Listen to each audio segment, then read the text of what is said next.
Welcome to Chronicles. We're still in chapter 14, and we're at this event of what is entitled the Last Supper. But it is, in fact, the Passover feast. And I'm reading from verse 12 of Mark chapter 14. On the first day of the festival of unleavened bread, when it was customary to sacrifice the Passover lamb, Jesus' disciples asked him, "Where do you want us to go and make preparations for you to eat the Passover?" So he sent two of his disciples, telling them, "Go into the city, and a man carrying a water jar will meet you. Follow him. Say to the owner of the house he enters, 'The teacher asks, where is my guest room, where I may eat the Passover with my disciples?' He will show you a large room upstairs, furnished and ready. Make preparations for us there." The disciples left, went into the city, and found things just as Jesus had told them. So they prepared the Passover. When evening came, Jesus arrived with the 12. While they were reclining at the table eating, he said, "Truly I tell you, one of you will betray me, one who is eating with me." They were saddened, and one by one they said to him, "Surely you don't mean me?" "It is one of the 12, he replied, "one who dips bread into the bowl with me. The Son of Man will go just as it is written about him. But woe to the man who betrays the Son of Man. It would be better for him if he had not been born." Well, we're approaching the Passover, and that was one of, if not the most significant event in the Jewish calendar, and it was all about their redemption from Egypt. And when you read through the Gospels, you see that Jesus himself is very much connected to the Passover, because he is going to be the fulfillment of the Passover. He will be that lamb, and God will accomplish a new redemption through him.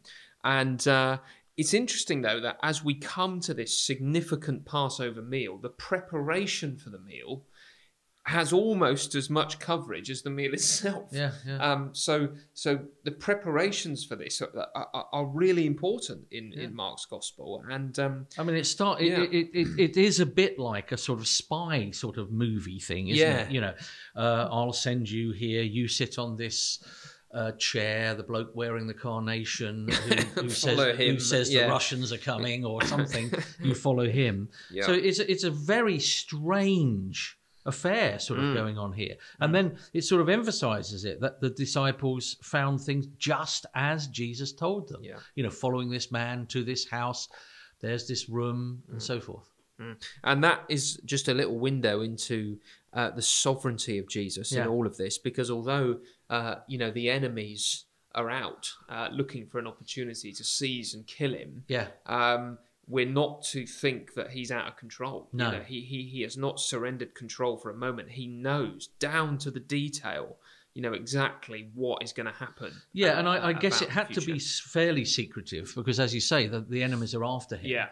And he's going to be arrested at the appointed time, isn't he? So Jesus is working to a prepared plan. So I guess, as you say, all of this is teaching, because he's always teaching the disciples, isn't he? Even in, coming up to his death, teaching them he's in control, he's in plan, that the whole preparation of the Passover, this is going to fit with you understanding what everything is about, and I am in control. Yeah. And the meal, you can see how important it was to Jesus that everything was done properly for this Passover. This wasn't something that he just wanted to hurry through or get out of the way. Yeah. This was going to be a significant, intimate meal and an opportunity really to explain in a very visual, tangible way exactly he's what the Passover he was trying lamb to achieve. Yeah. So you've got this sort of meal that I Yeah. guess would have been quite exciting, a bit like Christmas Day meal and all this stuff. All the trimmings are coming out. The lamb has been, delicious. Yeah. But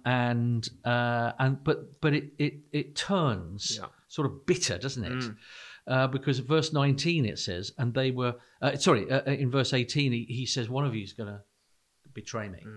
One of you. Now we've already seen, we know who that is. We know that's Judas. He's arranged, an event to get Jesus arrested.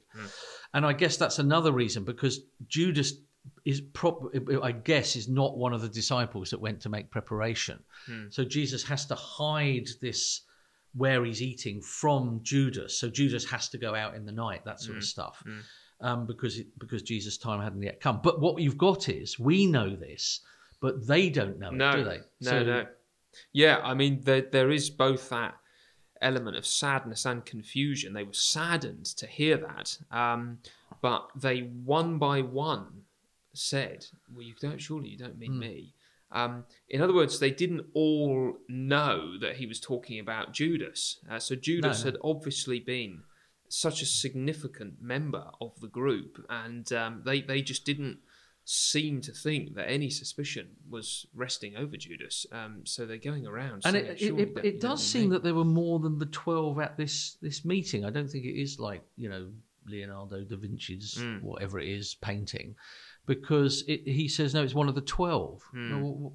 Why would he say that? Anyway, it doesn't really matter about that. But one of the 12, he replies, one who dips bread into the bowl with me. Yeah.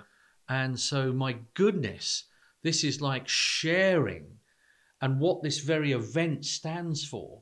Here is someone who's intimate with Jesus, intimately sort of at the point of what Jesus is all about, is going to betray him. And we'll see what that bread means, won't we, a little bit later on. So this is someone, as you say, who is just completely involved with and tied up in the mission of Christ, and yet there is something very different. And in verse 21, you get the kind of just such a incredible verse, isn't it? The Son of Man will go just as it is written about him.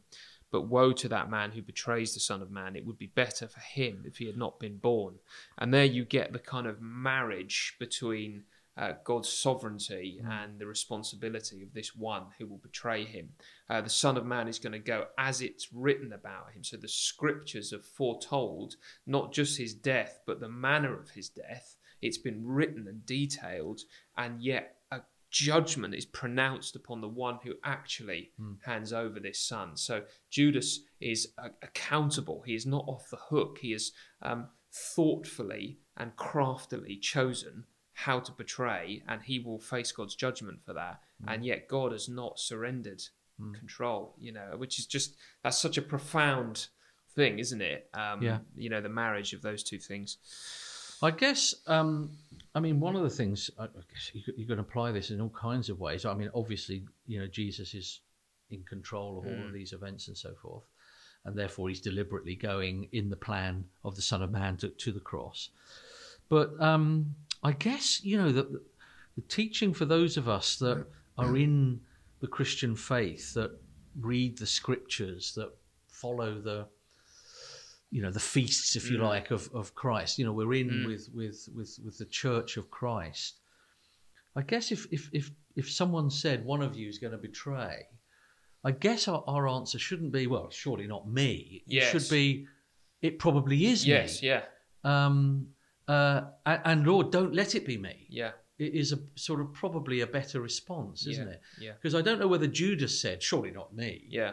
But in one sense, I think our response, if we really understand our hearts, is I could be that. Yeah.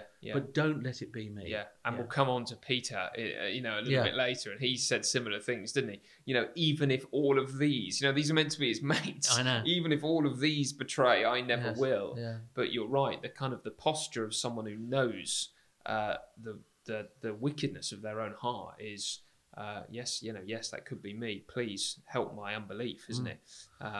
And then you have sort of, children and so forth. It might be one of you listening in that you've been brought up with this stuff.